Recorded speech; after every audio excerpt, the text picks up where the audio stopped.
John, they avoided the photograph. Oh, they would, surely. They avoided it. They made a white block around the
Fergie Foster, our first blue guy. Led up by the team captain, Connor Brown.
The cup has now been carried to present to the Brown Chairman by Katie Grant and Brian Rice from the respective clubs. At the front, Keely. We holding it up. That's Mary and Michael. We girls Keely in the front there, eldest me daughter.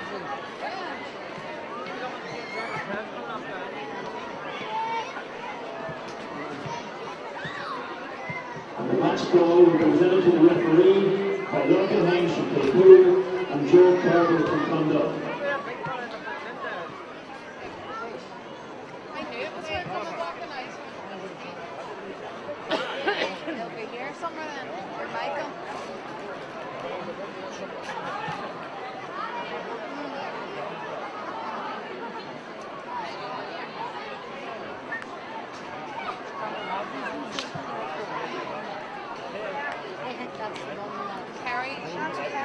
Carrie, she does stats.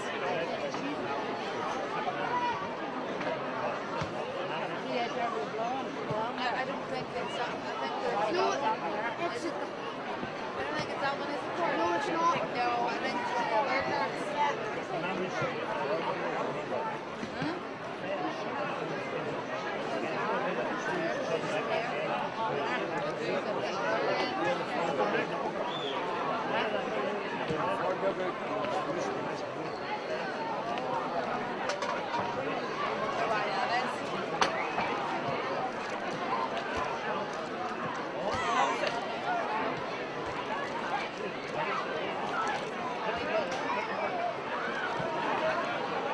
The Fergie McGrath will go to the sideline, please, for the presentation. The Fergie McGrath to the sideline for the presentation, please.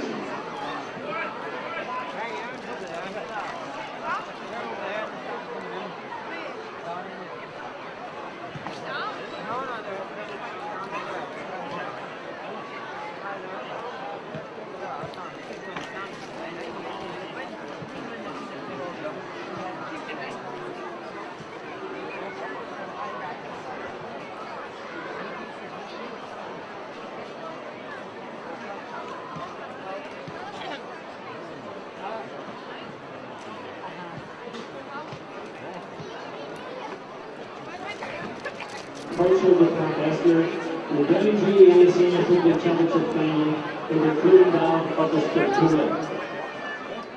Current tour is as much program. Moonwearer, Everett Niall Kane, Everett Bill, Niall McCahay, Everett Tree, Dara O'Hanlon, agus Everett Kepper, Niall Brannigan.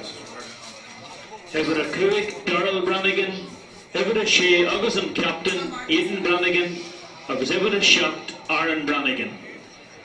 Lorna Parka, a Cahiwebera Oct, James McLean, agus an Ecolish, a Cahiwebera Knee, Phelan McGreevy.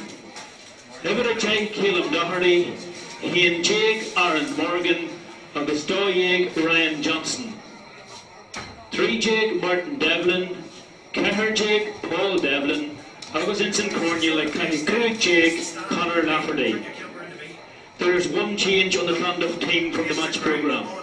Coolbida Everaheen Jason Brown, Everado Darren O'Hagan, Evera 3 Shane O'Hagan, agus Evera Cahir Rory Lively, Evera Craig Brendan Britton, Evera Shea Rory Grant, agus Evera Shock Paul Lively, Lorna Parka and Cahi Evera Oct Aidan Carr, agus Nee Niall Tumbledy. The change is number 10 Charlie Carr is replaced by number 26 Kieran Trainer. As 26 Kieran Trainer replaces 10 Charlie Carr, agus Everaheen Jake Stephen McConville, Doyeg Patrick O'Hagan, Evera 3 Jake Conor O'Hagan, Cahir Jake Ryan Brannigan, agus in St Cornell Kilcoo Jake Barry O'Hagan.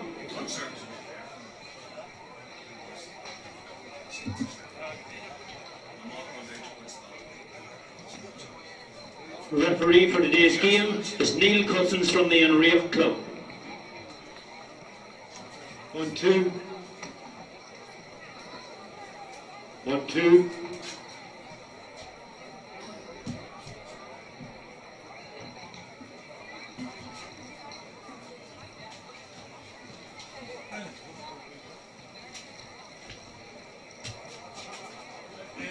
Accordia, 1991 was a momentous year for the Gaelic sportsmen and women of County Down. In the weeks after the All-Ireland Senior Football Championship victory, the Camogie team won the All-Ireland Junior title for only the third time, leading on from the title wins of 1968 and 1976. Having defeated Galway at Loughrea in the All-Ireland semi-final, they defeated Tipperary by 2 points in a tremendous All-Ireland final at Croke Park. Today, that team, 25 years later, are presented on the occasion of our county final with a special presentation by the chairman of Down GAA, Sean Rooney, and the chairperson of Down Camogie, Deirdre McGrath. We begin with the captain of the team and the fullback that year from Ballycran, Anne McCarthy.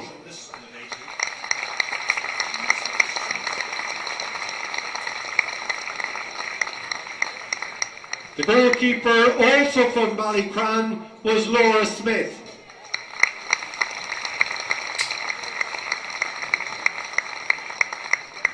The spot time begins with the Drummoness player Pauline Green.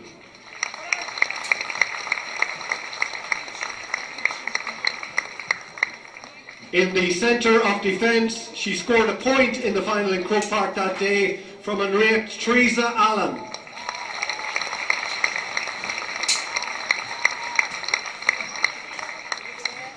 The sole representative on the team from Portaferry that day was Dolores McConnell.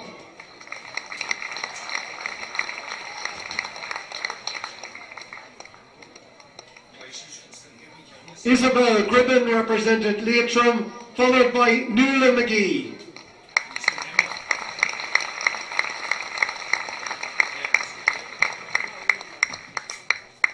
And completing at centre field, Bernie Kelly from Leitrim Fontenoys.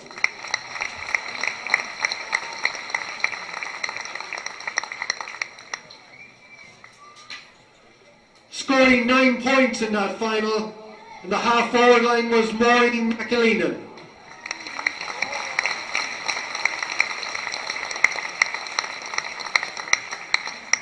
In the centre of attack, she scored a goal in the semi-final against Galway, also from Leitrim, was Maureen O'Higgins.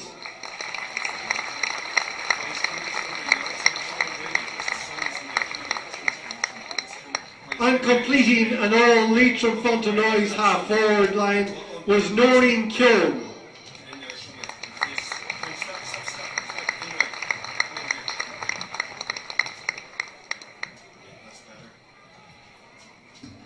Up front for the team that day, scoring 2 goals and 2 points in the final from unranked Veronica McGreevy.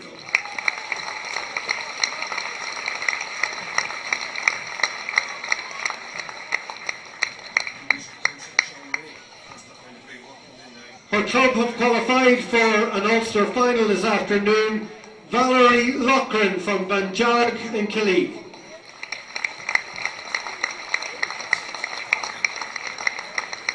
From Leitrim Fontenoys, Donna Mullen.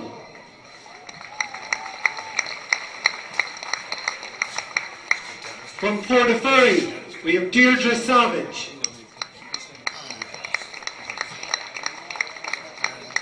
Ballyhollands, Bridgeen Coulter.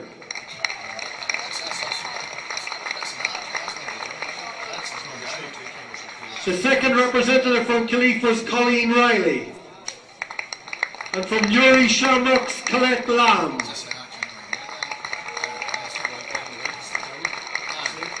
One of a strong contingent from Leitrim, Monica Doherty.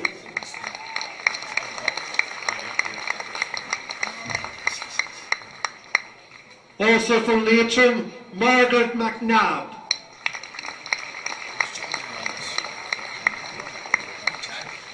And finally from the players from Drummondess we had Fiona Rice. The team manager that day was Fanula McGrady and the team coach was Bernie McNally.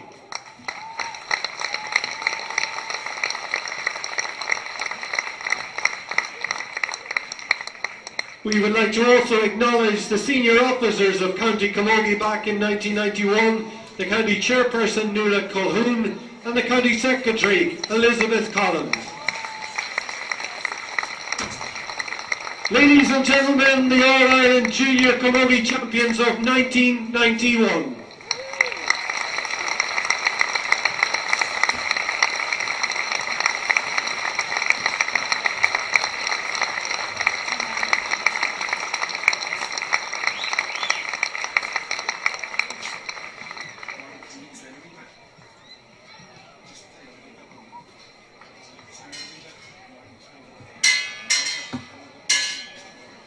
Could the owner of car registration XKZ4998, a silver Vauxhall Astra, please return to their vehicle immediately. That's a silver Vauxhall Astra XKZ4998.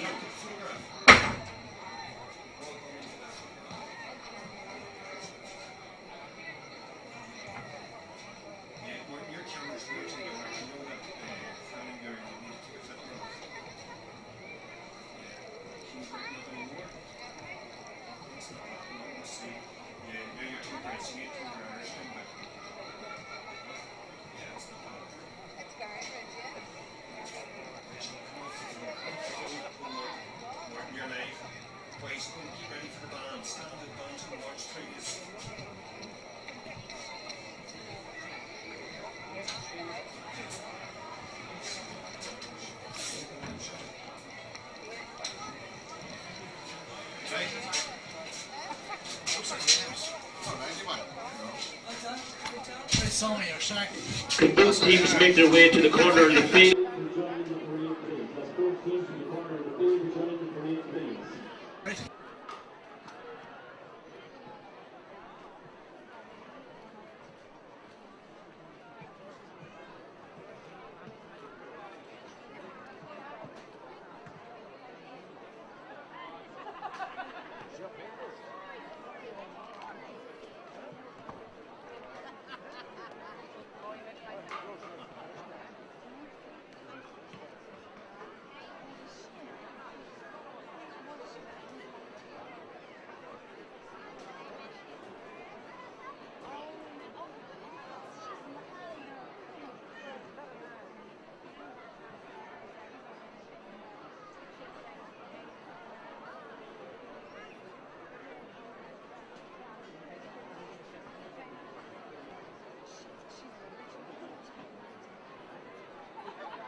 Well, 16 teams started the Senior Football Championship campaign a couple of months ago.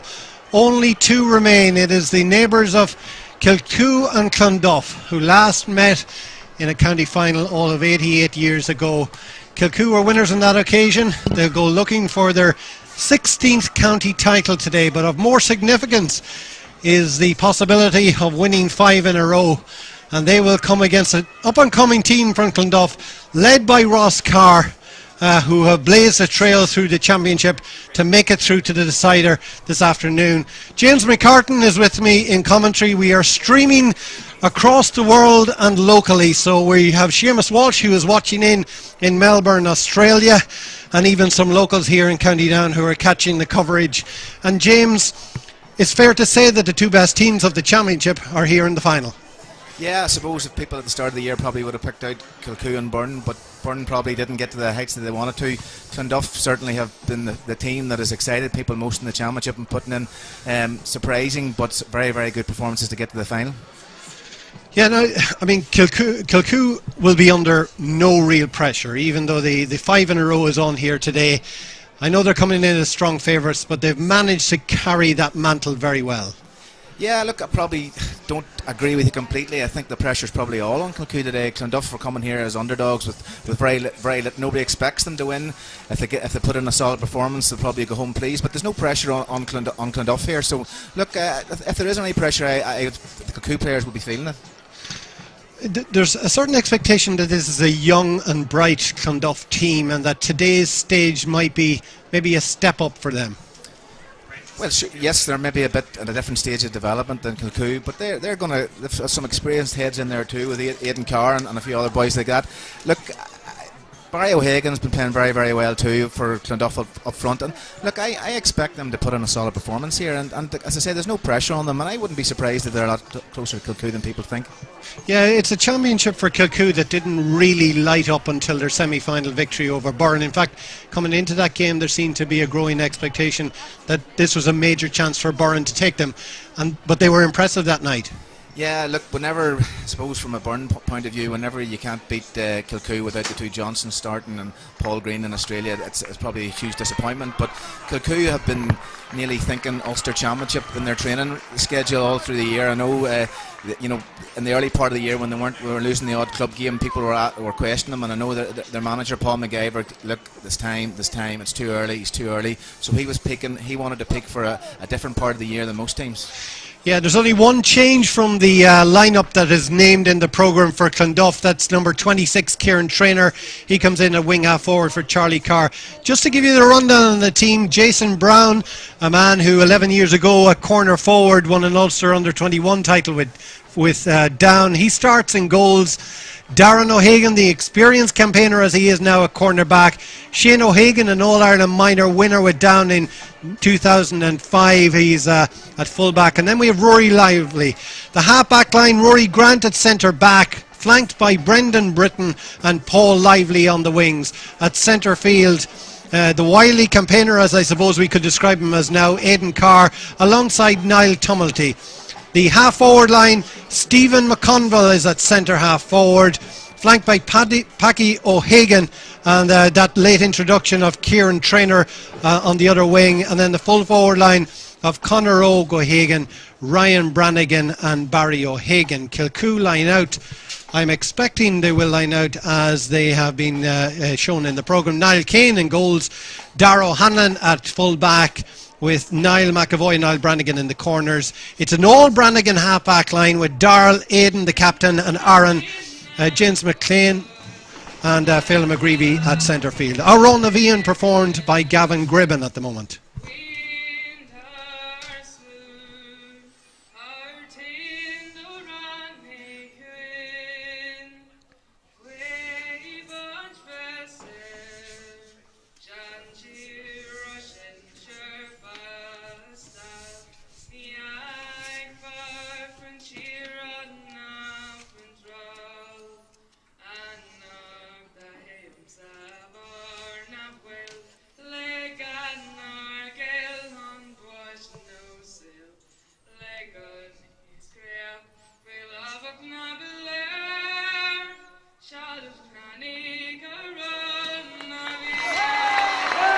Yeah, that's young Gavin Gribben from the Mayorbridge Club, who of course earlier this year won the All-Ireland senior title in Scorn and Og in solo singing. He has the honour of performing the national anthem here today. Just continuing on the Kilcoo team, and James McLean and Phelim McGreevy at centre field.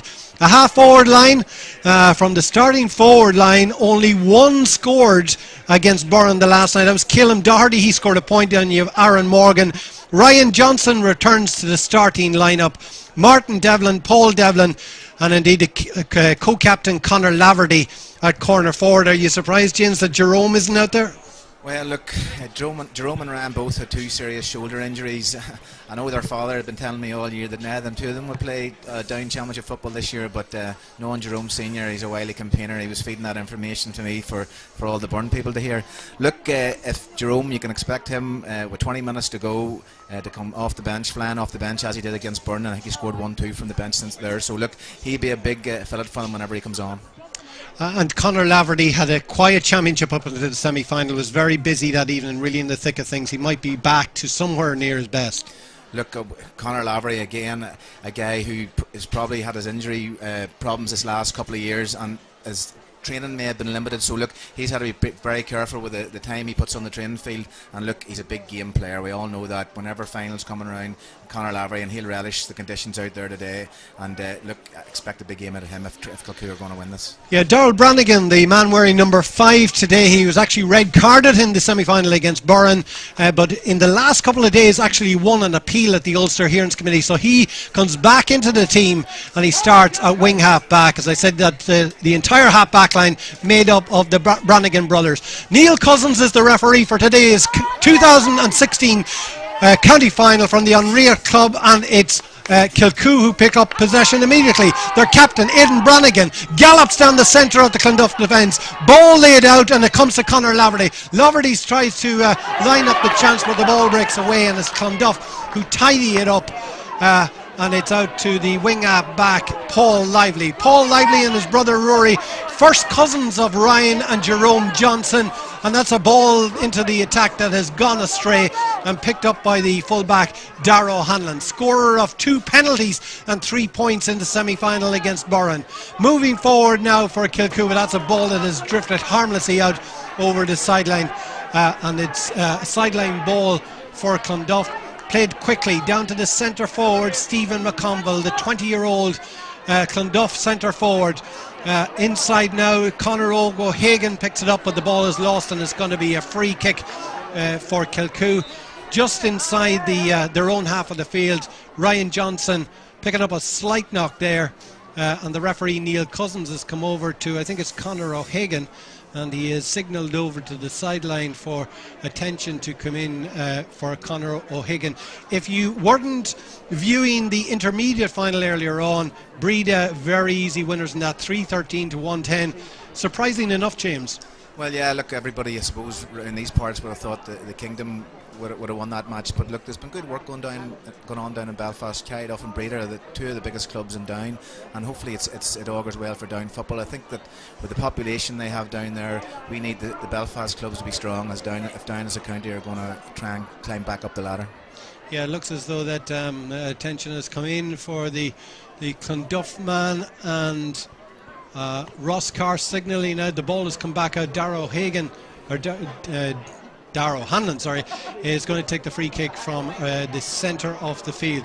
The wind is favouring Kilcoo in this first half, but as we saw from the intermediate final, it certainly didn't do much for Unraked in the opening half. Long delivery down, picked up impressively by Martin Devlin. A ball sent across, and it's gone over the bar for a point for Kilcoo. Their opening point has taken just under 2.5 minutes, and Kilcoo have started off strongly here. That long delivery in, it was Martin Devlin that pulled the ball down, laid it off, and the opening score for Kilcoo. So it is Jason Brown, the man who is converted from a corner forward into a goalkeeper. A ball that drifts down towards the Sands sideline, comes back out. Clonduff it is who pick it up, and it's the corner back Rory Lively plays it back to the centre back Rory Grant. Ball going astray, may still be a wet surface from the rain that fell just after half time here in the intermediate game. Aidan Carr plays it into the path of Brendan Britton, and across on the far side of the field it is Conor O'Hagan. Drifts along one down along the wing. It's gone harmlessly out over the sideline, and it's gone out for a Kilcoo ball. And Kilcoo has started slightly the brighter team. Yeah, look, a little bit concerned just looking out here. There's the space in front of the Kilcoo full forward line. There's massive gap between the whole of the midfield area right to the full forward line, with loads of space that Conor Lavery and guys like that will just relish seeing that. I'm surprised that there's not some sort of cover trying to work back for Clonduff. Yeah, we saw a little bit of that in the intermediate game. The space that was allowed open by Unreact and paid dividends for Breda and for Donal Hughes in the forward line for Breda, but it's Clonduff who are getting the break and getting forward here now with Paddy O'Hagan just outside the 45-metre line. Looks across for a couple of options, but the Kilcoo men are closing in. Brendan Britton, the wing half back, plays it down now into Barry O'Hagan, tries to get away from the clutches of Niall Brannigan. It's still O'Hagan going into the corner. Looks like a cul-de-sac because there are plenty of black jerseys back there. Ball still hasn't gone out over the line. Comes back now for Paul Lively. Lively plays it inside. It's a Barry O'Hagan, swings the boot. It's gone across, and it's picked up, and it's a harmless attack that has been picked up by Niall McAvoy on the far side. Now with Ryan Johnson. Look at that space up ahead of him, but closing in on him is Aidan Carr. Still with Ryan Johnson. He's getting bottled up on the far side. Manages to get the ball away to number 8, James McLean. Long delivery towards Laverty. Well broken out there, and it's Darren O'Hagan picks it up. He's picking up Laverty in this opening half. Clonduff with possession. A point up for Kilcoo at this stage in the early part of the first half of the Down Senior Football Championship final. Conor O'Hagan now with possession, moves forward, takes a toe tap, plays it out now for Kieran Traynor. Ball runs loose, and it's picked up for Kilcoo, and there was a foul there, and it's going to be a free kick, and it's Darrell Brannigan. But the advantage may have been played because it is now Aaron Morgan. Aaron Morgan on the far side of the field, crosses the 45-metre line, looks for support. Plenty of yellow jerseys back there now with Laverty. Laverty, co-captain of the team, the former county man, plays it inside. It's gone out over the end line, and it's gone wide. But Ross Carr may have looked at the space that had begun to develop inside, and may, looking out at this stage, maybe he's going to do something about it. Well, I spoke to Ross in the Burlington Hotel at the weekend, and I spoke to him about they felt that Burn were a wee bit naive and not getting a bit of cover in front of the full back line, because Burn's cornerbacks don't have the out and out pace to mark the Kilcoo corner forwards. But he basically told me that he backed his cornerbacks the whole way, Darren O'Hagan and Rory Lively, and he felt that they could cope in one-on-one. So look, he's supreme faith in them. Yeah, well, his daughter Sarah Louise is watching in on our live coverage from Sydney, Australia. Plenty of nerves there, as there are here in Park Esler. This is the third meeting of these two clubs in the county final, but you have to go back to 1928 to the last one. It's now with Barry O'Hagan for or the number 9 rather, Niall Tumulty, who plays the ball inside. It's Clonduff on the attack. In now, the chance perhaps of a score, turns and fires over. It's Barry O'Hagan who scores his first point of the game. It's a first for Clonduff, and that's likely to settle the nerves a little. Well, obviously Barry O'Hagan's their key forward. He's going to get an extra bit of attention from the Kilcoo men. He got a ball 2 or 3 minutes ago up the sideline, and 4 Kilcoo men descended on him, so he's a key man for Clonduff, but Kilcoo know that. Niall Kane looks up at his options out around the centre of the field. A point apiece. We're gone almost 7 minutes into this opening half here. The winners of today, as well as being Crown County champions, will move into a preliminary round of the Ulster champions against the winners of the Monaghan round. And now a chance for Kilcoo. It's Ryan Johnson sets it up for the corner forward Martin Devlin. Certainly the chance of a point, was half locked down, and away comes Clonduff. The opportunity is gone for Kilcoo. It still highlights the danger inside. It's now Rory Lively, the corner back, who comes the whole way back inside his own 45-metre line to play the ball. Out now to Stephen McConville. Does well to win possession. The referee waves it away, and I think it's going to be a free kick for Clonduff.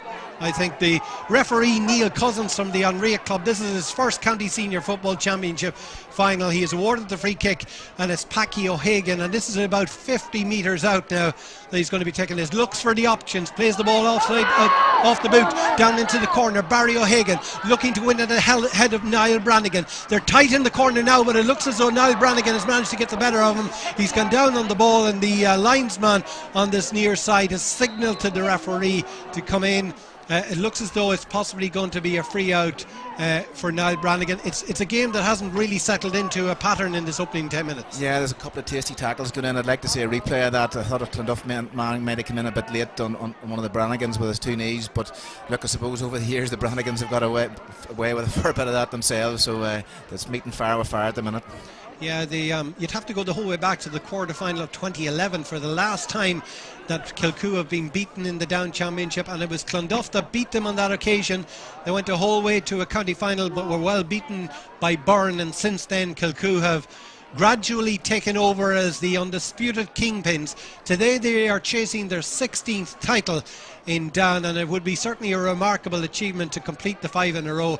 It's something that was done in recent decades, going back to Burren of the 1980s, and in the past 10 years we saw Mayo Bridge do likewise.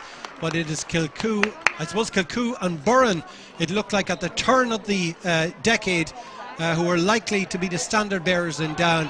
But the Magpies have taken over. The long delivery from Dara O'Hanlon breaks out, but Aidan Carr is chasing it back towards his own 45-metre line. He has support in the centre in the form of the full-back Shane O'Hagan. Long high delivery into the space, and it's there for the full forward. That is Ryan Brannigan. Ryan Brannigan, well, the ball has gone away from him. It's rather careless from the full forward. And away come Kilcoo. Played into the centre of the field. Now with McLean. McLean's long delivery down to Ryan Johnson. Again, the slippery surface out there from the downpour that we had in the early stages of the second half from the intermediate game still leaves the ball very slippy out there, I think we're seeing. Yeah, look, I see Kilcoo rotating their forward line a wee bit. Ryan Johnson's now in the full forward line. Darren Hagan has been pulled out of position there for a few seconds. But look, they're just going to keep the Clonduff defence thinking, just not going to leave it the same 6 forwards in the same positions for the whole of the game. Yeah, it's low scoring as we reach the 10th minute. A point apiece. Ball breaks around the centre of the field. There's Rory Lively, the corner back, picking it up. Looks up and plays it back for Brendan Britton. Out to it comes Aidan Carr, and back it goes to the man who originally picked up the ball, Rory Lively. Dinks the ball inside, but plenty of Magpie jerseys back there, and it's Niall McAvoy. Looks to get away from trouble and plays it out to Phelan McGreevy. Now with Dara Hanlon, outside the boot, long delivery down inside. There's danger inside, breaks away from the ball and back to the goalkeeper Jason Brown, who evades the tackle and plays it out now to the midfielder Niall Tumulty. Plenty of time now and space in front of him. Plays it back into the centre.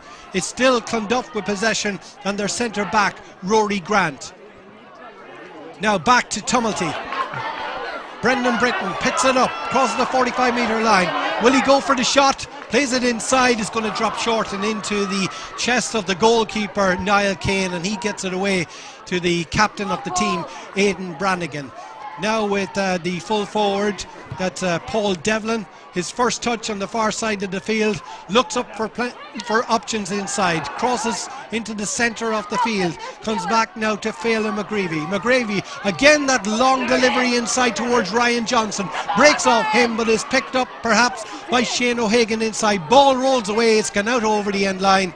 And it's going to be a 45 for Clonduff, for Kilcoo. While the Clonduff full back line have coped very well in the last 2 balls, there's still dangerous balls going in. It just takes for the ball to break the wrong way for the Clonduff defence, and Conor Lavery would be on it and there'd be a goal on the cards. But at this point in time that hasn't happened, so you'd have to say Clonduff are coping quite well. Yeah, it's actually turned out to be a free out for Clonduff, as it turns out. So they've taken it quickly, a short one from Jason Brown, the goalkeeper, and away they come. Ross Carr, he was part of the team that won the last title for Clonduff. In fact, he was man of the match on that occasion back in the early part of the new millennium. They haven't been to a final since 2011, but there was a sense of anticipation about them from the early stages of this year's championship. They showed plenty of good signs early on, and it is they who are on the attack. Ball down towards the full forward there. Ryan Brannigan goes to ground, but it's Kilcoo who pick it up. and it's going to be a free out. The free awarded by Niall Cousins. Still a point apiece. We're gone 12.5 minutes into this half. I think the influence of Ross Carr can't be underestimated. He's taken a team that was probably mediocre and mid-table from down for the last number of years, and he's put in a wee bit of pixie dust and come out with, get a bit of magic and produced a championship final team. So look, his contribution can't be underestimated. Yeah, it is Kilcoo who have that free taken short to Aidan Brannigan on the far side.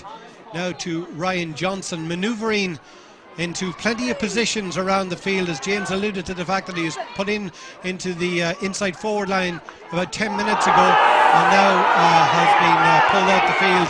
There was an incident there, but the referee is letting it move on, and it's Kilcoo who still maintain possession. Aaron Brannigan sees an opening, perhaps heads towards the 45-metre line. Ball breaks away from him, but is still with Kilcoo, and it's with Martin Devlin. Comes back to Paul Devlin.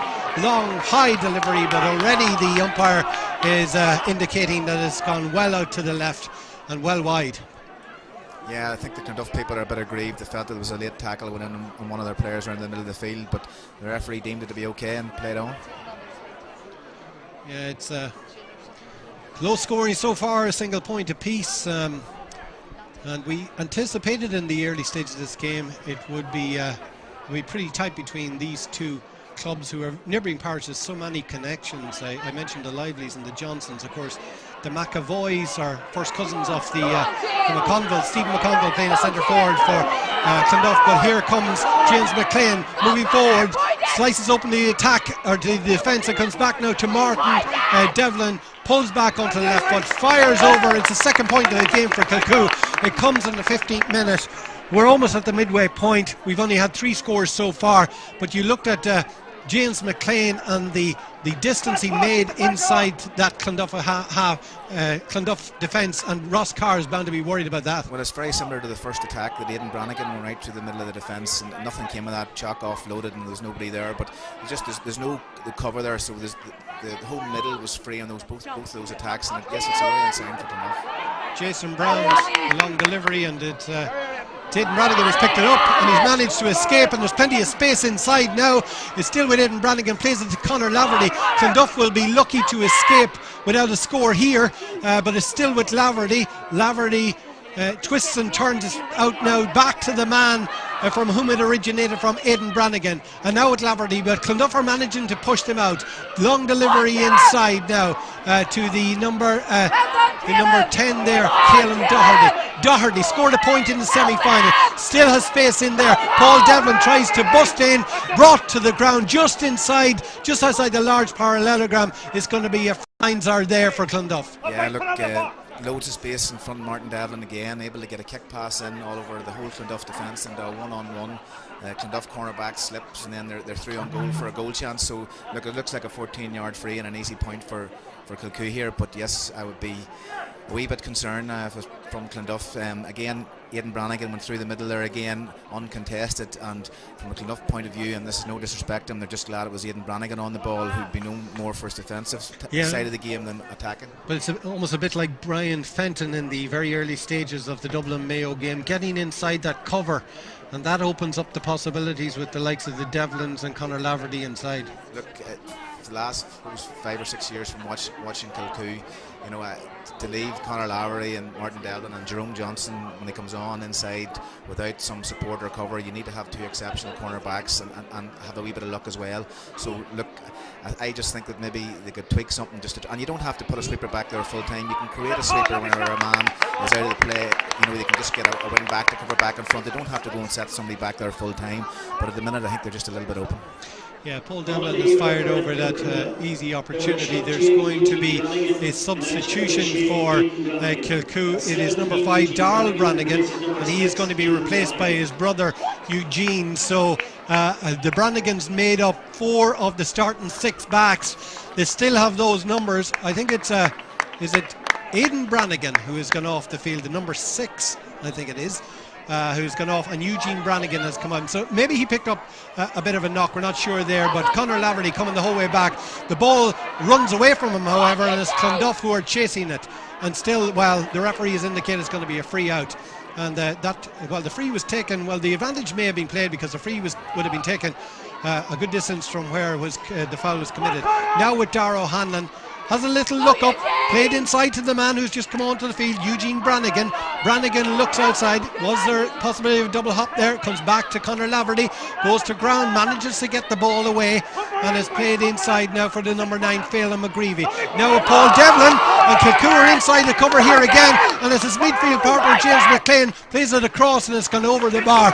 And the danger is once again lurking, because if it's not Aidan Brannigan, it's James McLean who finds a way inside the cover on the far side of the field. Yeah, worrying times for Clonduff.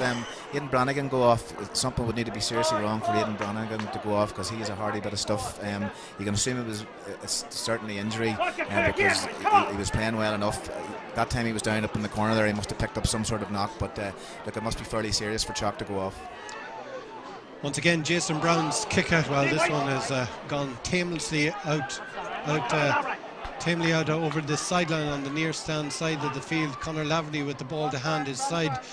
3 points clear of Clonduff at the moment. We're gone 18.5 minutes. Long delivery inside. Jason Brown's under it. Will there be a break? It's gone into the back of the net. It broke for Kilcoo. Ryan Johnson was in there, as was the centre forward Aaron Morgan, and that's a disaster for Clonduff. Look, again, it was 2-on-2 in the full forward line, and Conor Laverty spotted it, said it was 50-50 ball, it's worth a go. The ball goes in, and you're allowed to contest with the keeper. Well, you're actually not allowed to contest with the keeper whenever it's a 50, but it mustn't have been touched, and the ball goes straight into the net off his fingers. Yeah, it seemed as though they didn't call it inside, so 1-4 to a point for the reigning champions. Ball breaks in the centre. There's plenty of black jerseys there. Conor Laverty, he's been busy in the opening half in plenty of places around the field. Now back inside his own 45-metre line, tries to play it out for Darragh O'Hanlon. Now O'Hanlon gallops forward, played into the centre for Aaron Morgan. He pulls back and has support coming in the form of James McLean. And again it's Kilcoo who are on the attack. They are finding the openings and the spaces. Is there one here inside? The chance of a second goal now for the number 5, Darragh Brannigan, and Brannigan finishes to the net, and suddenly we find ourselves with almost 20 minutes gone that it's a mountain decline for Clonduff. Yeah, look, the signsman there, we spoke about it, and they're left one-on-one at the back, but even in the half-forward midfield areas there seems to be free men, so if there's no cover player covering the full back line, there's no reason why somebody should be unmarked further out the field. So it's just beginning to unravel a wee bit for Clonduff at the minute, but they'll just have to try and compose themselves, regroup. Yeah, it seems that if Kilcoo are dictating all areas of play at the moment after a relatively tight opening 10 minutes, this could very easily completely run away from Clonduff.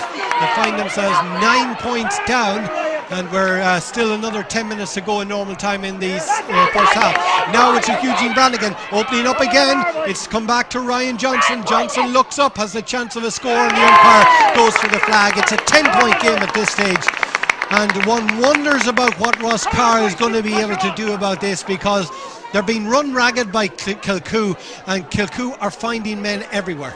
Look, it's Ross must be pulling his hair out, because they're obviously team tactics are to go man on man, which is a brave decision to make.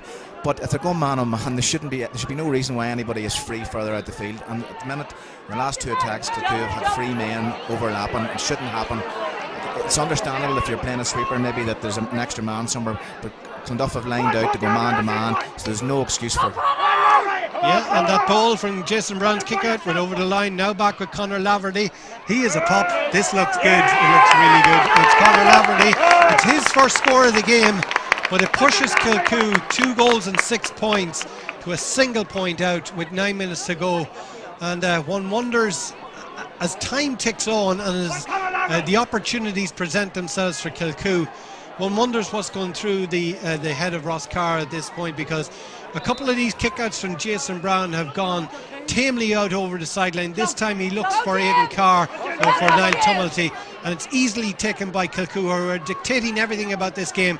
They are showing their years of experience in this opening period, and it's now with Ryan Johnson, the wing half forward, the man who played little or no football from early February up until the semi-final against Burren. He now moves forward, the ball goes in, but it's gone out, it's gone wide. But I think the referee Neil Cousins is going to call it back, because he was playing the advantage for a possible foul on Ryan Johnson, who's gone down with an injury, and it's going to be a free in for Kilcoo. Looking around, James, I mean, what do Clonduff do at this stage? Well, because of Kilcoo's dominance around the middle of the field, Jason in goals is trying to do something different with his kickouts, which is putting pressure on his own kickouts. As you say, he's kicked one over the sideline. He tried one out the opposite wing there, which Clonduff didn't win either. So, look, he is feeling under huge pressure. He's new to the goals. He's obviously played in goals for Clonduff in Kilmacud Sevens, etc. But from the semi-final to now, he hasn't had much experience in goals, and I just feel that he's feeling the pressure kicking the ball out. He's a good striker of the ball, but he can't see where to deliver it because Kilcoo are on top in so many areas. Yeah, that may have actually been a worry that presented itself at stages during the semi-final, their victory over Bryansford. They did ever so well that day because they conceded a goal just before half-time, and it placed them in a very difficult position.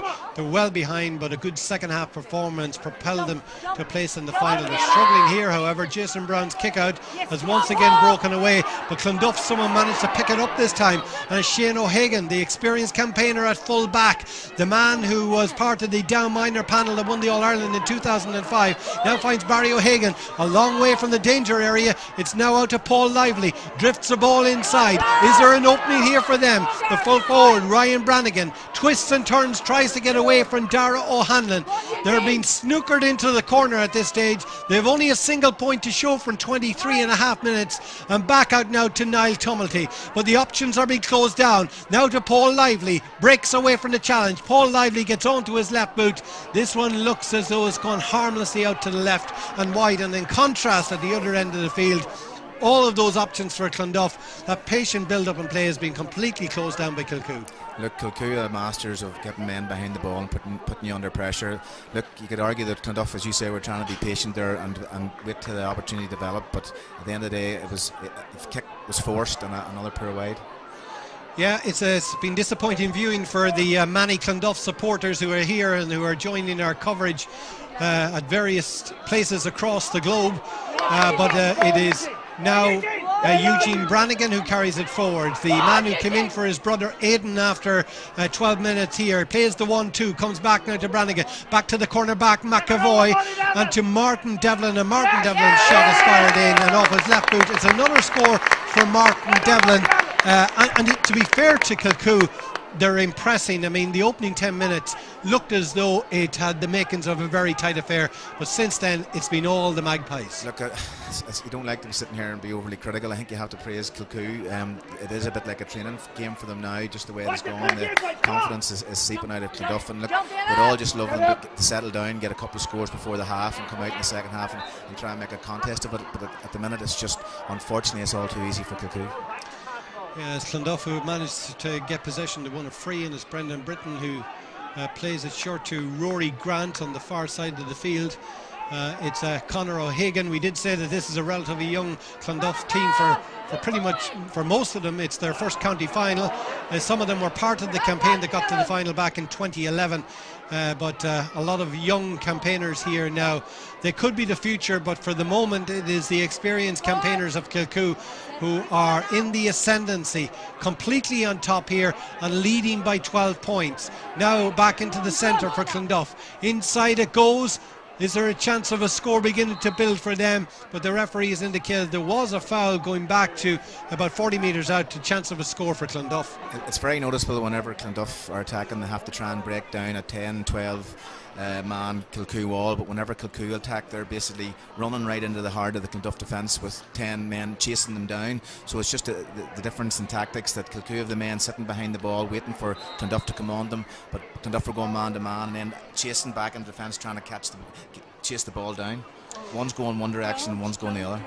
Yeah, it's really, from a neutral's point of view, it's probably been a difficult viewing as well, or disappointing viewing, that we hadn't a more competitive game through the opening 27 minutes of the game. We've estimated a crowd of around just over 5,000 have gathered here in Park Esser, and the opening game, Breda winning their very first intermediate championship title. An easy win for them by a 9-point margin against what would have been regarded as the warm favourites from Onreacht, and they move forward now to the Ulster Intermediate campaign. The winners here will play the winners of Monaghan. Could it be Scottstown again, beaten in last year's final of Ulster by Clonduff? Bit of handbags on the far side of the field involving Conor O'Hagan and Conor Laverty, as the centre forward Stephen McConville prepares to take this kick. It's about 35 metres outside the Kilcoo goal. They have only a single point to show so far, but this one, well, it's come back off the woodwork. It's come back out to the field and picked up by Niall Brannigan, and it's a foul. But is the referee allowing advantage? Eventually another foul on the number 17. That's Eugene Brannigan. And Clonduff are in danger, particularly as the young team, of seeing the game completely run away from them as they prepare two substitutions here. Finbar McConville among the more experienced campaigners of the squad, and the young Charlie Carr coming in there as well. I think it's Kieran Traynor who started in the wing half forward position, who is coming off, and Niall Tumulty. So Niall Tumulty and Kieran Traynor are being replaced by the young Charlie Carr, the young son of Ross Carr, and Niall Tumulty has been withdrawn from the centre of the field. So Ross Carr already calls some of his replacements into action as Kilcoo now with possession. Race out of the attack. Darrow Hanlon evades a couple of challenges around the centre of the field, puts the ball inside. There's the opportunity to open Clonduff up once again. Paul Devlin strikes this one sweetly, but it's gone out to the right and it's gone wide, and they're a team that are capable of taking the long range scores as well. Absolutely, Paul Devlin's speciality. Give the ball to the quarterback and stick it over the bar. Look, brave calls from Ross, not waiting to half time to make the decisions, getting some fresh legs on before the half time, and just to try and see if he can shake things up a bit. Yeah, it's a busy day here in Park Esler between the two finals and the presentation of the Jubilee teams in Camogie and senior football as well. The 1991 footballers coming up at half time. Conor Laverty, the Kilcoo man with the possession on the far side of the field. Paul Devlin, their confidence is sky high now. Played into the centre, Eugene Brannigan. Back now to Conor Laverty, takes the shot that's gone in and has drifted out and it's gone to the left and it's gone wide, but they can afford, of course, to take the chances. Yeah, look, Clonduff just can't get a break ball here at all. As I say, Jason Brown doesn't know where to deliver the ball. Everywhere he kicks it, the ball breaks and a black jersey comes up with it. So it must be frustrating for him whenever it doesn't seem to be anybody out there that's able to get him a 50-50 wall. Yeah, at least three additional minutes will be played at the end of the first half. Ross Carr will be looking to get his charges into the changing rooms at half time if they can't find some kind of inspiration in the last couple of seconds before the break, as Paul McIver makes his way from the stand down to the sideline. He had taken his place alongside his father Brian McIver back at the back of the stand in the crowd here in Park Esler, and Stephen McConville, well, he overplayed the ball and it's going to be a free out for Kilcoo. And we're into those couple of minutes of injury time. Conor Laverty looking to get on with it at this stage. Back on his own 45-metre line. Plays it down to Ryan Johnson. Remember, they have the option of Jerome on the sideline as well. Neil Cousins, the referee, saw the pull of the jersey inside on Paul Devlin. He's going to bring play inside. It should be a relatively easy opportunity for Kilcoo to stretch their lead even further. The lead by 12 points at this stage. It's quite a margin to head into half time with. Look, it's a massive mountain to climb for Clonduff, really. They need to get in. Ross needs to get them in, get them set down and settled, because everything that can go wrong is going on for them. They had a free kick earlier there, they hit the post. When the referee's giving free kicks in the full back line when the ball's out the middle, he must have 4 sets of eyes, as you can see that. But look, it's just not going Clonduff's way at all. Like, that's a free kick that's very rarely given.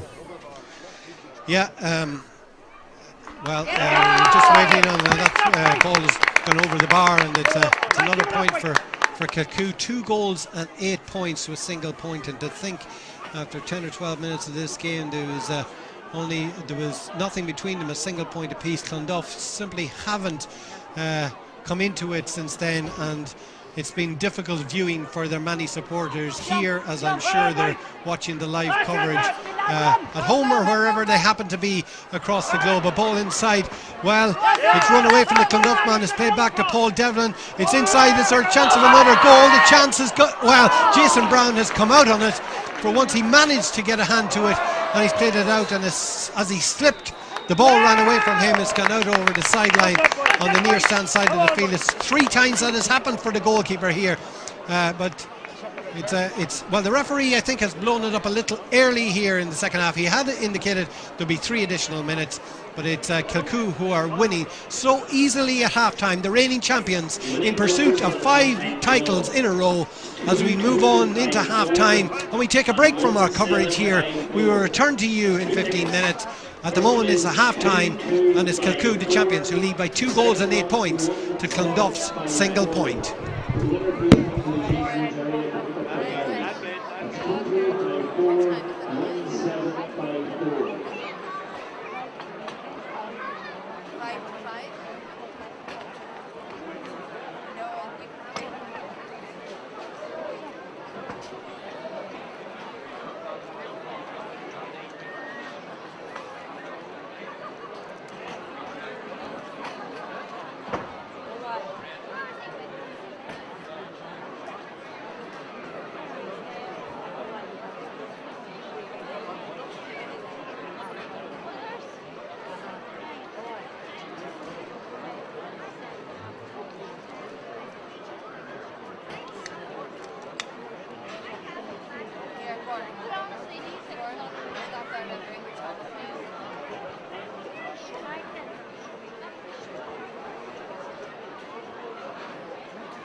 Okay, you join us back here at Park Elstler. What you can see is the famous 91 team. Right in picture there, the manager, Pete McGrath from Straver. ably assisted and followed by the captain of the 91 team, the great burn man himself, Paddy O'Rourke. And when you think of the stature of these guys, funny, just reading reports in the paper during the week, Bernard Flynn was saying he still has nightmares about the defeat that his Meath team suffered in 91 to this Down team. And as a testimony, as I said, a lot of these guys have 2 All-Ireland medals in their back pocket. Funny, talking to the manager after Mass this morning, Pete McGrath, I sort of inquired as to did he think they could have won more in the 90s, and he said, you know, I think we did very well winning the 2. I was alluding to the backdoor scenario. So we're going to hand down to Jack Devaney, who's on the pitch, to introduce the great 91 team.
match in the All-Ireland final, one of the most decorated players in Down's history, James McCarthy.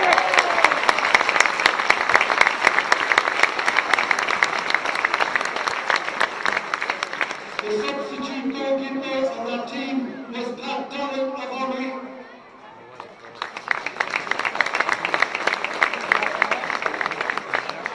Also from Ormery, wearing number 17 as far as squad was Mike Quinn.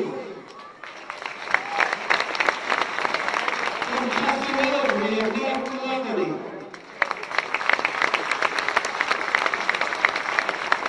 And Ireland captain his club claim to win the intermediate title in 91 was Paul McCartan. Following in the tradition of his father before him, wearing number 20 in that squad was Mark McCartan.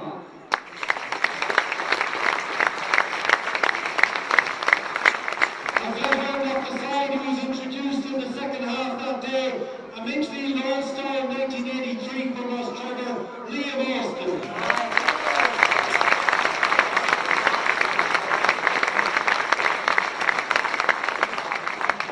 Part of that famous Ross Trevor family, with a long playing career with his club, was Jarlath Austin.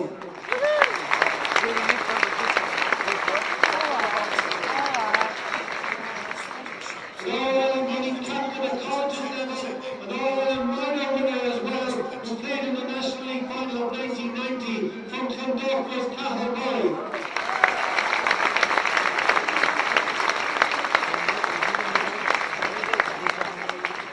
He is here in spirit, a very popular part of that squad, who is represented today by his son and namesake, himself a former captain of Down, was the late Ambrose Rogers.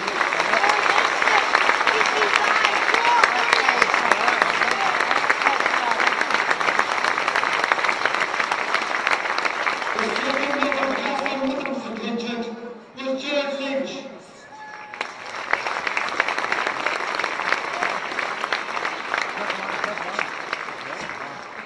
Number 26 was a future star for Down and an All-Star 94, Gregory McCartan. An All-Ireland minor winner 4 years earlier from New Shamrock's Collie Burns.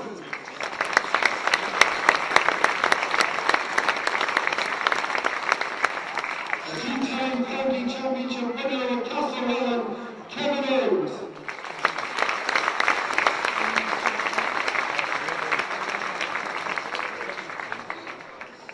Part of a great football and hurling family from Ballycran, Eamon Blaney.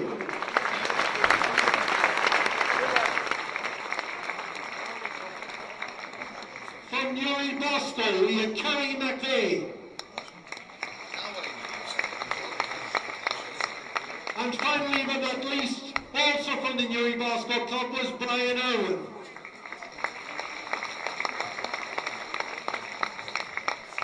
Part of the management of that team that day, from Bowen, represented by his son John, was Barney Traynor.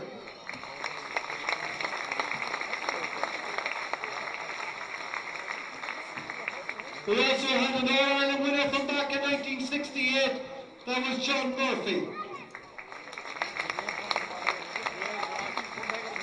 Part of the committee at that time, we had Danny Murphy, Brian McAvoy, and Billy Byrne, who is represented today by his daughter Caroline Rogan.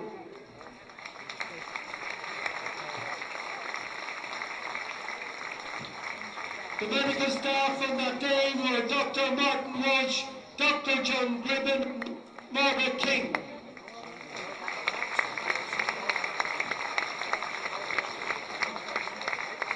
And finally, the logistical team from Sawyer was Martin Fitzsimons and Gabriel Truman.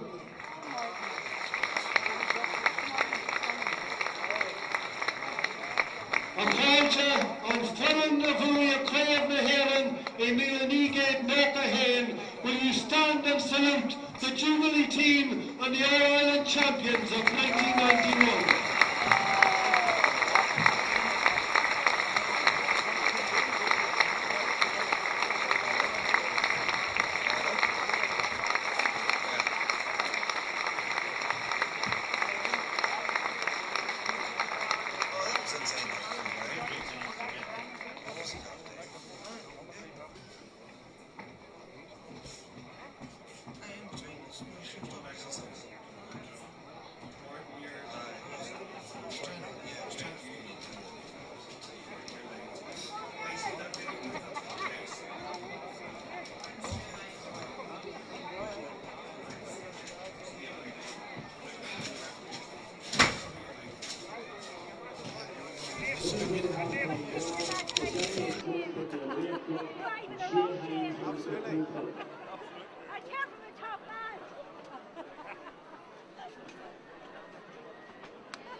Well, the second half about to begin here in Newry. It is Kilcoo, the reigning champions, heading towards 5 in a row at the moment, unless something spectacular happens in the second half. They lead by 2 goals and 8 points to a single point, and one wonders, well, if you were flying the wall of the Clonduff dressing rooms at half-time as to what would have been said. But Neil Cousins, the referee, throws the ball in. Played back is Kilcoo, who get into it early. It's Paul Lively who goes down under a heavy challenge, and it's going to be a free in for Clonduff. It's hard to see a way back here. Well, look, it's early and 30 minutes still to go. It's hard to be too negative, but look, it's a long way back for Clonduff here today. And look, if they can start at 0-0 and try and win the second half, would be what I'd be trying to tell them. Well, they were almost in for a goal that time. I think it's gone over the bar. It was Packy O'Hagan. They started with plenty of intent. That was the long ball in from Stephen McConville, broke, and Packy O'Hagan came onto it. The goal chance was there, but the goalkeeper got his foot to it. It's gone over the bar, and they've now doubled the amount that they've scored in this game, 2 points. It was a really disappointing opening half for them. Kick out from Niall Kane finds James McLean around the centre of the field. Now played down towards the onrushing Aaron Morgan, and back out to Aaron Brannigan. Patient again from Kilcoo. They have plenty of time, and the margin between the sides is such that they are in a very comfortable position. Darrow Hanlon, well out of his full-back position on the far side while he launches one, but it looks like it's going to beat everyone down into the corner position. At half-time, the team of 1991 were introduced. I suppose you're beginning to live off it at this stage, James. Well, look, it's not very often we get together. We were together last week in Croke Park and here today, so it's nice to see the lads. We don't, as I say, don't get together very often, and we'll probably go into the club after and spend an hour or two together in each other's company later on. Yeah, it's ball flies around the centre of the field. Away comes the man who scored that last point, Packy O'Hagan, on to Stephen McConville, but it's going to be a free, and it's going to go back to centre field. Aidan Carr, relatively quiet in this county final so far, looking up as to what options he has inside. Plays it into the path of Barry O'Hagan, comes out, has the attentions of Niall Brannigan, turns on to his right boot. This looks good. It's an impressive score. It's a good opening to the second half. They really do have to throw everything they have at it now. Well, look, they do have a fairly strong breeze in their favour. It's great to see them come out and get the first 2 scores. Obviously, whatever Ross said at half time has calmed them down, and let's hope they can make a bit of a contest of it anyway. Yeah, quick kick out from the goalkeeper finds Ryan Johnson. Now, if he can get away, he'll gallop up along on the far wing. He does indeed. Gets away from the clutches of Paul Lively, his first cousin. Away now comes Johnson. Looks up, plays it into the centre, down towards Paul Devlin. Down near the end line, but well scooped up by Rory Lively. And away he comes. He has support from his brother. Now back on the 13-metre line. One Lively to another. Has options in the centre. Is he running into trouble? Well, he plays it off, and it's back out to the centre back, Rory Grant. Clonduff now move forward. They have scored the opening 2 points of this second half. They're still well in arrears, and they've been robbed by Kilcoo, who have taken the ball and are moving forward. Aaron Morgan, centre forward, has plenty of support. One of them is Eugene Brannigan, now with Conor Laverty. Back out to Paul Devlin, and he fires off his left boot. This is going to squeeze in, I think, and it's going to be a point. It's his first for the second half. It's now 2-9 to 3 points for Clonduff, and that may in itself have stifled a little bit of momentum in this early part of the second half that Clonduff had. Look, it was worrying there. There was four passes from Cool players and not one tackle from a Clonduff player put in. So look, they're going to have to try and tighten up. It's just, again, whenever they attack, it's a little bit too easy for Kilcoo at the minute. Yeah, they've won a free. Clonduff on the far side. It was Finbar McConville who placed the ball down towards Barry O'Hagan. He went to ground under the challenge. It's going to be a free in on the 20-metre line, but it's over near the far terrace sideline of the field.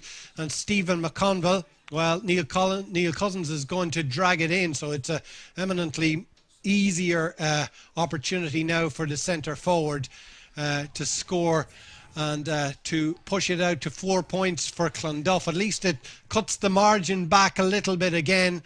The margin is back to 11 points it's still a long way back. We'll see what happens, but they're going to need goals. Yeah, you'd imagine they will. Look, it's got noticeably darker here in Park Esler, and the rain doesn't seem to be too far away. I think over the cathedral there on the far side you can see a bit of rain, so look, conditions may change fairly soon. Yeah, they could indeed, as they did in the intermediate game just after half-time. It looked beautiful in the first half, but then came the rain and the slippy conditions and made it difficult for a while, although it eventually cleared up.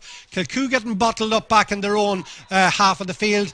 The referee has indicated that too much time was taken on the ball, and it's going to be a free now for Clonduff. Their heads are up a little bit. They're a long way behind, but if they can start eating into that lead, Packy O'Hagan has put the ball on the ground. He's left it for his colleague Stephen McConville, and these are young guys that were part of that under-21 team from Clonduff that did ever so well and winning the county title last year. And to be fair to Ross Carr and his management team, they're trying to develop something. Perhaps this has all come a little bit too early for them, but McConville now has this chance, drifting in, but easily taken with no pressure at all by Niall Kane, the goalkeeper. Back out to Aaron Brannigan. He races back towards the goal, plays it to the keeper. And easy options there for Kilcoo as Darrow Hanlon makes those familiar bursts forward, goes to ground, looks for options around him. He has some James McLean and now Paul Devlin. Devlin off the left boot. Looks like it's going to go into the stand. It's gone out over the sideline. It's going to be a sideline ball for Kilcoo. And even if you can imagine an Ulster campaign at this stage, Kilcoo will actually be looking for a bigger challenge from Clonduff, at least in the second half. Yeah, probably not. Well, we're assuming they're going to win this match, but it's probably not great preparation for them going into Ulster. Of course, it's all too easy. Look, as I said earlier, I think Paul McGyver have been planning their training schedule not about winning a Down Championship, but about winning an Ulster Championship. And 5 in a row, fantastic achievement if it is achieved here today by Kilcoo. But what they really want is an Ulster Championship. Yeah, long delivery forward into the corner, in towards Barry O'Hagan. He hasn't exactly had the opening so far, trying to get away from Niall Brannigan. He's struggling to do so, but it's going to be a free in. It was a foul at the end of the day, and he pushes Brannigan to the ground. He's got very little change off the Kilcoo cornerback so far. Well, he's very little good quality ball has been going into it. I would say if he could get ball in there one-on-one, as the Kilcoo forwards are getting, he would fancy his chances. But Niall Brannigan's one of them boys that just will not give up, and he's receiving a yellow card. He's always very near the line, and in that case he just maybe went over it. He is like a leech. He's a very tough, good cornerback, and many's a corner forward have found it difficult on him. But I think Barry would fancy his chances if he got good ball. Yeah, Stephen McConville now has this opportunity to kick over what will be Clonduff's 5th point. 2 goals and 9 points for Kilcoo. 5 points for Clonduff. They came into this second half with just a single point on the board, and in the 7 minutes they have pushed it out to 5, so they're at least beginning to look like they could possibly make something of this, but it's still a long way back. 10 points in arrears at this stage as the goalkeeper Niall Kane prepares his kick out. There's so much experience in this Kilcoo team, even looking at that backline of Aidan Brannigan and Niall McAvoy, players who were there through the 4 or 5 previous titles. Clonduff picking up possession. The rain is coming in, and it's now Rory Lively, the cornerback. He's taken too much out of it. He was pushed out by Kilcoo, looked up for some options, they weren't there, and now Kilcoo have possession. Played forward to Ryan Johnson. Johnson has James McLean in support, looks up, all the time in the world to do so, turns back and looks for the options back out the field, but escapes the clutches of Paul Lively. Now Ryan Johnson still in possession. All too easy. Paul Devlin into Eugene Brannigan. And now Conor Laverty comes to the 45. Plays it in for the number 8, McLean. McLean takes the 1-2 and has been pushed out. The yellows are getting the jersey numbers back there. But it's still Kilcoo with possession. Here comes Ryan Johnson, the man who was introduced in that semi-final after the long layoff with a shoulder injury, along with his brother Jerome. Into the centre of the field, Niall Brannigan picks up possession. Now moving into the Clonduff half of the field, Eugene Brannigan, his brother, played into the number 9, Phelan McGreevy, taking the pass back is Eugene Brannigan. The chance of a score, it will be his first of the championship, comes back out to Martin Devlin, and Martin Devlin's shot has gone over the bar. It's a point for Martin Devlin, and Martin Devlin, who has been quiet enough in the championship so far, is showing himself today. Yeah, look, he's getting decent ball in. As I say, the worrying thing from Clonduff is that the numbers back there and still Kilcoo are able to get to him rather easily, so it is a worrying sign. Look, it can't be underestimated the experience Kilcoo have. Look, Ryan Johnson is, to be quite honest, is showboating a bit here at times, and that's because he feels that, you know, that they're so far in front and he's so much time on the ball, and the Clonduff boys are afraid to close him down because of his pace, that if they go in to tackle him, he'll just skip past them and into the heart of the Clonduff defence. Yeah, there's Paul Devlin in possession, a man who was a real prodigy in his younger days at school at Castlewellan, part of that under-21 team of 2009, part of the down panel even in 2010. And certainly still a lot expected of him, but it's Conor Laverty. Laverty plays the ball inside to the number 10 there, Caleb Doherty. Doherty gets the ball across, it's gone into the net. It's a goal for Kilcoo. And once again, it's a little bit of a calamity for Clonduff.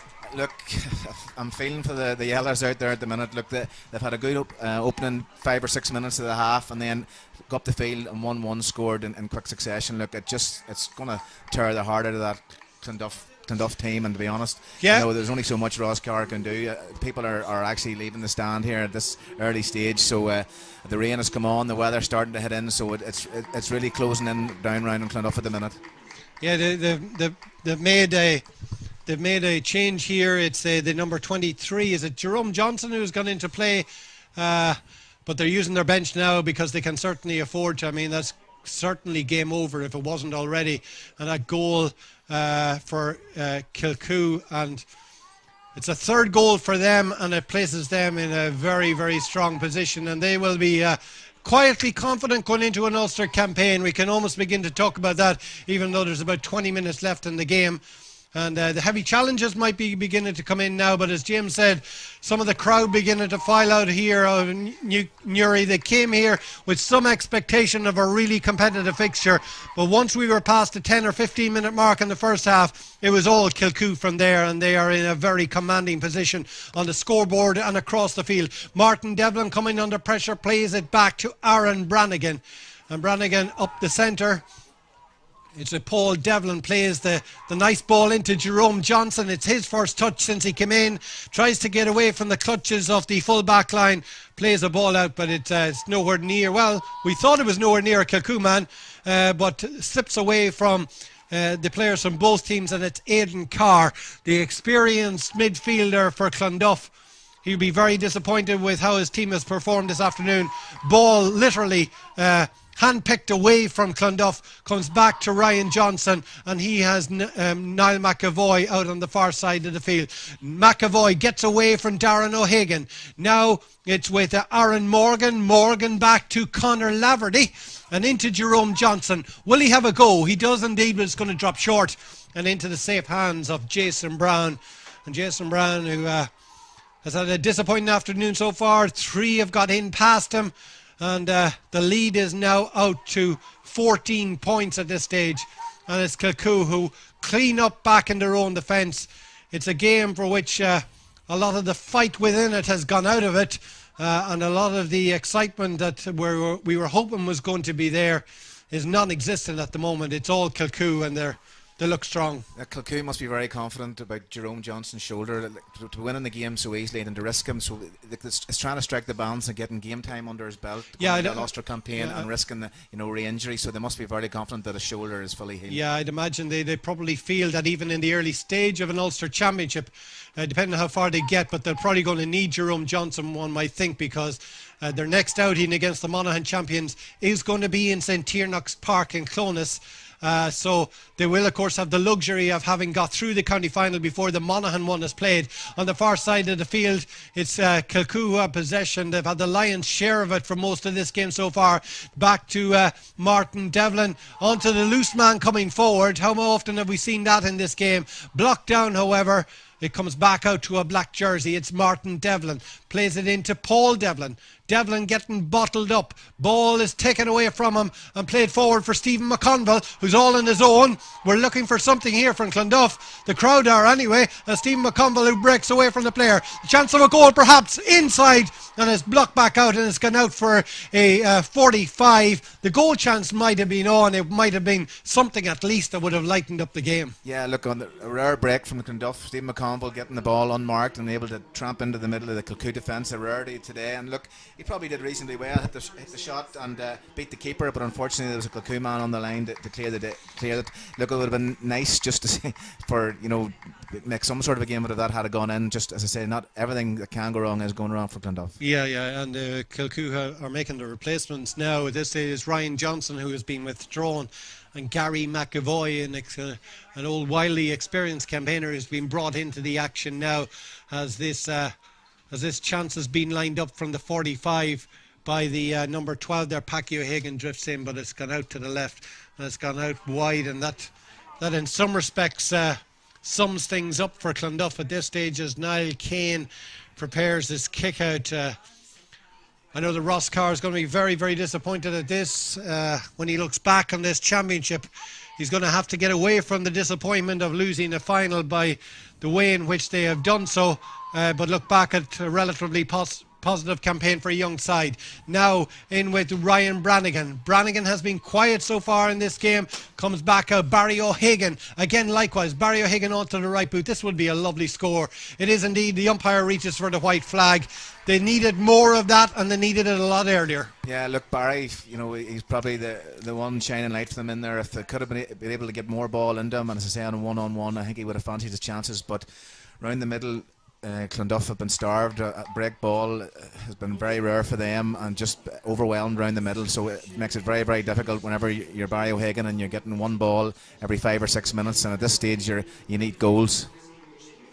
Yeah, they're Clonduff making the substitution. I think it's Conor O'Hagan who they're bringing, calling ashore, and the number 27 coming into the action is one of their more experienced players, Shane Ward. Quick kick out. Eugene Brannigan picks it up on his own 45, turns and races away. It's now with McLean. Really not a lot of pressure being brought to bear on a lot of these Kilcoo players who are in possession.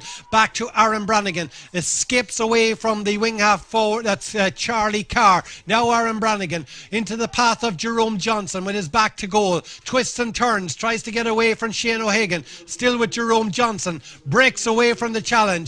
Across the field into McAvoy. The substitute has come into play. Now with Paul Devlin. Goes to ground, and well, there's a heavy challenge that came in there from Aidan Carr. It's possible that might be a yellow card, but it's going to be at any rate a free in for Kilcoo, and it's hard to know. I mean, it's when the dust settles after today, and I know we have 14 or 15 minutes left to play, so how Ross Carr will view this campaign in terms of the development of that Clonduff team. Well, look, to get to a county final at their stage of development has to be seen as an achievement. Look, there's a lot of teams have been put to the sword by Kilcoo this year and in the last 5 years, so while he will be hugely disappointed, I think a lot of people will be saying there's actually no shame in this. The achievement was to get there.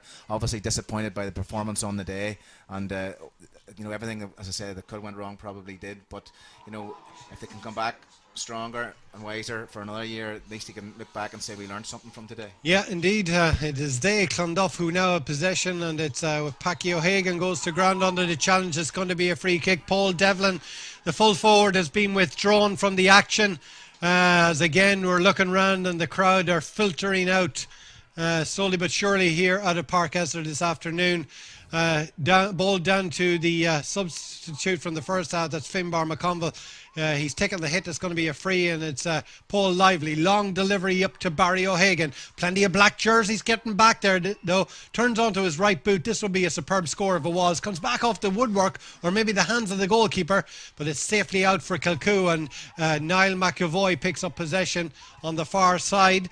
That's JJ McLaughlin. He's obviously the man that came in for Paul Devlin, and this substitute, and they have really, in essence, almost cleared their bench at one stage as Martin Devlin goes down with an injury. Long delivery down towards the number 24, Gary McAvoy. Ball is kept in play, however, and Clonduff have possession back. Played up the centre. Aidan Carr comes and meets it. Has support ahead of him from Stephen McConville. McConville looks up and places the ball, but it's only into the path of Niall McAvoy. It was really a poor effort from the centre forward. However, he got caught napping and runs away. McAvoy looks to clean it up back in the corner, turns away from the challenge of Ryan Brannigan, and it's still the corner back out to Eugene Brannigan. How busy has he been since he came into the first half for his brother Aidan? Now with another of those brothers, Aidan Brannigan, the right half back. Twists and turns, plays it into the centre. Who's there? It's Conor Laverty. Spots Eugene Brannigan ahead of him. Is there an opening now for Kilcoo? Comes back out. Goal chance. Bounces back off the keeper, Jason Brown. And it's back to, is that Charlie Carr? Plays it on to his brother Aidan. And Aidan once again turns, races forward, looks for an option coming as Shane Ward. And with Stephen McConville under the heavy challenge of from Conor Laverty. Still it's they who have possession. With Barry O'Hagan, tries to get the ball away to Paul Laverty, but look at the pressure that's being brought to bear from those Kilcoo jerseys. Charlie Carr now, plenty of time, plenty of space, places a long one inside to the edge of the square, tries to get the bounce from the Ryan Brannigan, but it's safe for Niall Kane, and he tries to clear his lines, but the ball has gone out over the sideline on the far side of the field. In contrast to the first half, when Clonduff had two forwards against, or two defenders against two Kilcoo forwards, there was three Kilcoo defenders for one Clonduff forward, so just a wee contrast in the way the two teams are setting up. Yeah, only one forward inside for a team that really should be throwing everything at it at this stage. They really don't have much to lose other than what they've lost already. And the ball in, well, Packy O'Hagan has allowed it to just pass through his hands, but the referee, Neil Cousins, has indicated that there was going to be a free in. The free is about 30 metres out. And Clonduff, who got to this spot unbeaten in this year's championship. Kilcoo, of course, in round 2 were beaten by Burren, but it only sent them home to prepare for the bigger days ahead. And on the return game against Burren here in the semi-final, they were masters against the favourites and the former champions, as they have been over the last number of years. From the outside the boot, Aidan Carr tries to place it into the edge of the square, breaks, but Kilcoo clean it up well and come away with it. JJ McLaughlin on the far side. Stephen McConville tries in vain to get the ball away from him. Now it comes to Niall Brannigan. Brannigan into the centre comes Conor Laverty. Laverty, he's all over the place. As we expected he probably would be, comes into Jerome Johnson, bounces away from him, and away comes Shane O'Hagan, who picks it up and gets it away for Packy O'Hagan. Now the Yellows come away with it. Can they create something? Even though it's far too late at this stage, on the 22nd minute, Aidan Carr looks for any kind of an opening inside. Barry O'Hagan tries to get away from the clutches of two Clonduff men, gets the shot in. It's a fine score from Barry O'Hagan. That shows just what he's capable of, but unfortunately in a game like this, those kind of opportunities are just coming too late. Yeah, look, as I say, if he gets the ball one-on-one, I like the cut of him. Look, from Eamon Burns' point of view as Down senior manager, Barry has been very, very good today. He'll also be pleased, obviously, to see Jerome Johnson back on the field. So, look, two from the county side of things, two pluses in that regard. Yeah, they won their first title all the way back to 99 years ago. That was Kilcoo, and since then they've had 14 on the board. Today will be number 15. They will stay ahead of all other clubs on the roll of honour, but the 5 in a row is really the remarkable achievement from this past couple of years. And again, we're seeing more of the crowd beginning to file out as we're well within the last 10 minutes of the game. Finals that have come and gone over the last couple of years. Kilcoo have been conquerors of Burren on a couple of occasions, of Loughin Island and of Castlewellan last year. Bryansford as well, as Jason Brown looks for whatever options are on the centre. Darren O'Hagan, a disappointing afternoon for him, picks up possession. Aidan Carr pushes away the challenge of Conor Laverty. Now it's back to O'Hagan, ball inside to his brother Barry, picked up there by Stephen McConville, but he's going to feel the pressure now.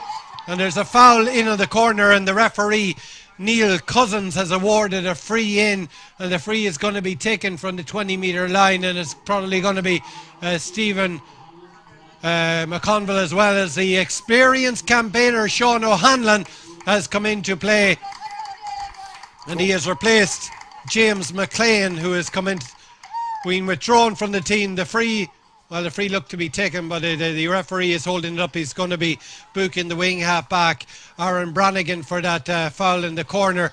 A yellow card for Aaron Brannigan. From a Kilcoo point of view, going into an Ulster campaign, some of the frees that they've given away are very needless, and from people that should know better at this stage. Aaron has got previous and should really know that giving away yellow cards, you'll rue that further down the line when he gets a second yellow in a bigger game. Yeah, the number 5, Darrell Brannigan, has possession. At the moment. And it's going to be a free in for Clonduff, and the man with the ball to hand is Charlie Carr. And Charlie Carr lays it down. 3 goals and 10 points to 7 points.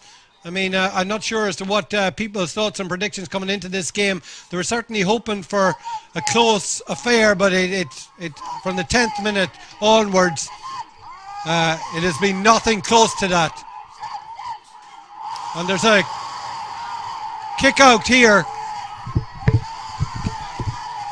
Yeah, look, a straight red. And, it looks as though it's going to be a red card. It is a red card.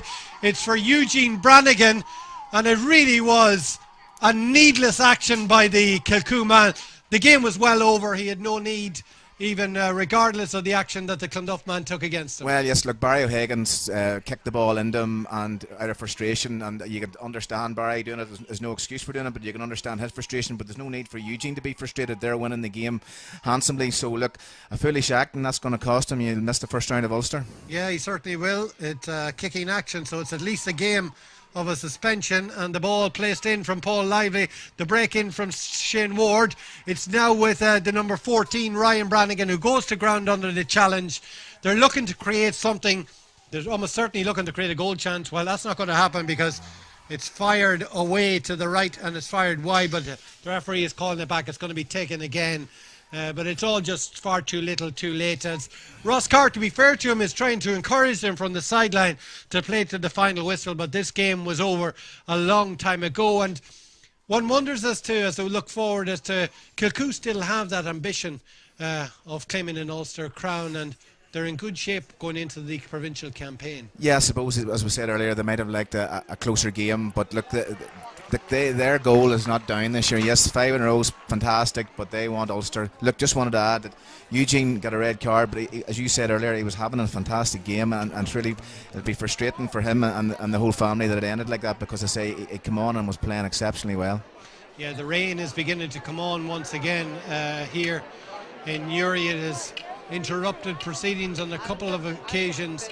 We've had heavy showers, but for the most part it's been sunshine as well, but it's certainly been all sunshine for the Magpies, because they're on the way to the 15th county title, a great heritage that went back to the 1920s, where they picked up 5 titles, another 3 in the 1930s, and then they had to wait the whole way from 1937 to 2009, and they went into the doldrums for a long time. In fact, for many a year they played their football in the lower divisions, but they developed as a strong rural GAA community, developed football and became a very tough nut to crack over the last couple of years.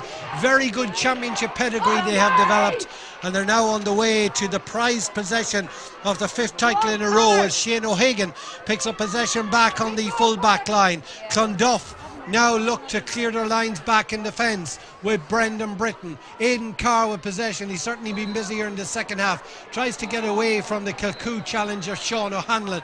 He's frustrated certainly with how this has panned out for him. Look, Paul McGaver will just want to see these last 3 or 4 minutes get played out without losing any more players, because look, obviously Clonduff are maybe leaving an obvious tackle or whatever in here, here, but Kilcoo don't need to react. He doesn't want to lose any more players, and the discipline is the thing that has let Kilcoo down in big games before, and that's something they really need to work on. You know, going to see them play Cross McGlen on a couple of occasions and then sent off. Look, that's just the one area of the game when they get a wee bit frustrated. They're winning the game comfortably. Do not react. There's no call to lose any more men. They can just point to the scoreboard if Clonduff leave a late hand or late foot and let the referee deal with it. But reacting is going to do them no good whatsoever.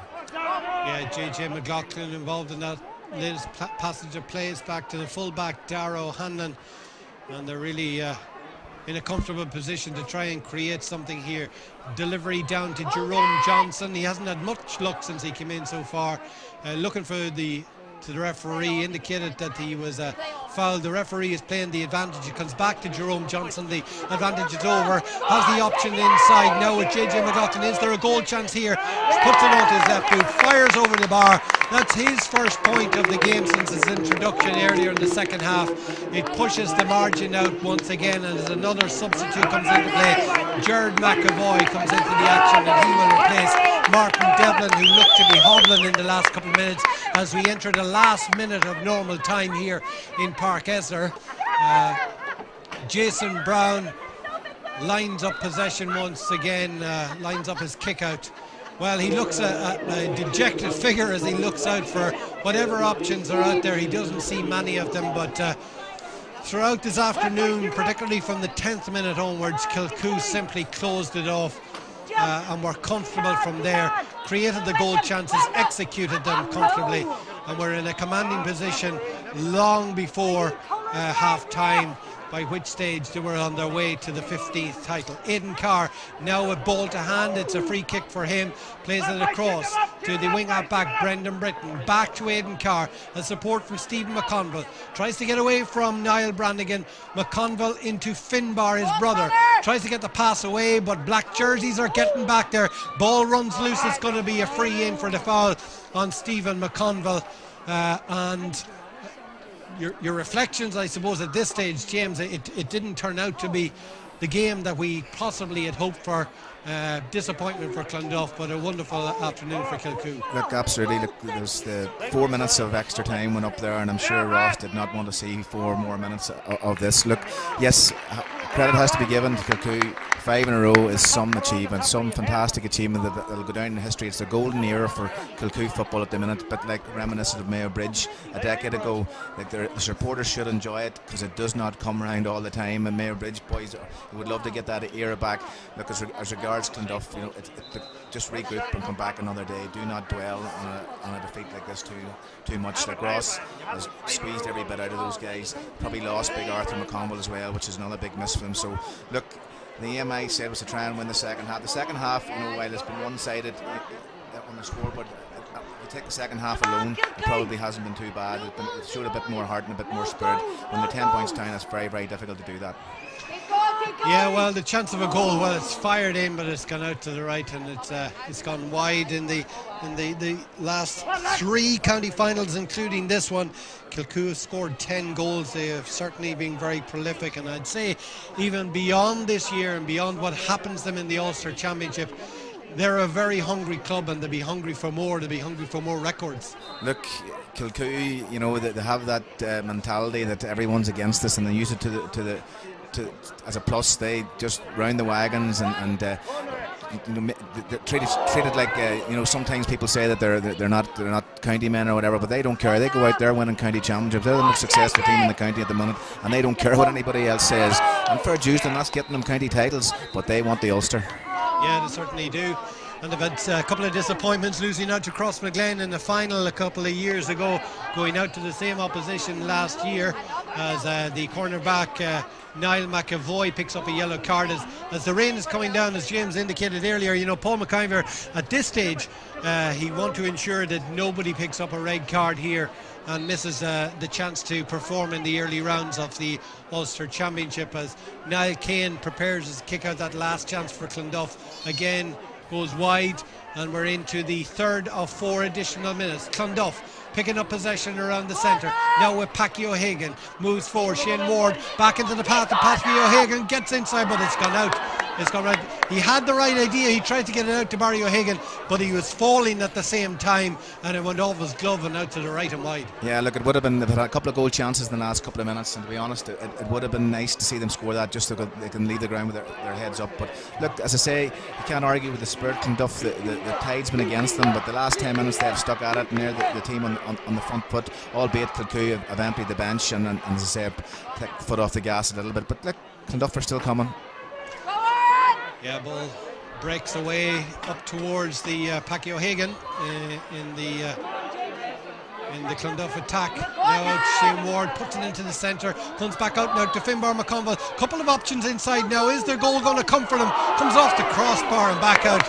Well, it really sums up everything for them this afternoon. If it could go wrong, it would go wrong, and much of it was perhaps their own making. A lot of it as well was what Kilcoo brought to the table in terms of their experience, their expertise and their talent, and it is they who are probably going to close out this game.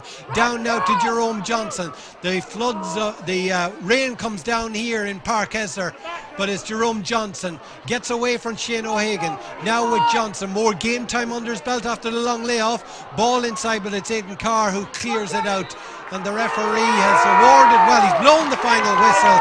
The calls a halt to proceedings. The 2016 county final comes to an end, and it is a very easy victory for the men of Kilcoo, who win by quite a margin in the end up, and that 5 in a row, that's quite a milestone to get to for any club.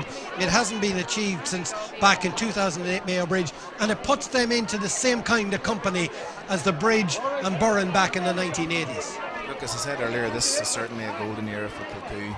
As supporters enjoy this and live the dream, because it doesn't come around too often. But you can see that the celebration for Kilcoo players were fairly subdued, because they know that there's bigger fish to fry. They weren't aiming for a county championship this year; they're aiming for Ulster, and winning that game is just another tick the box and move on to the next training session.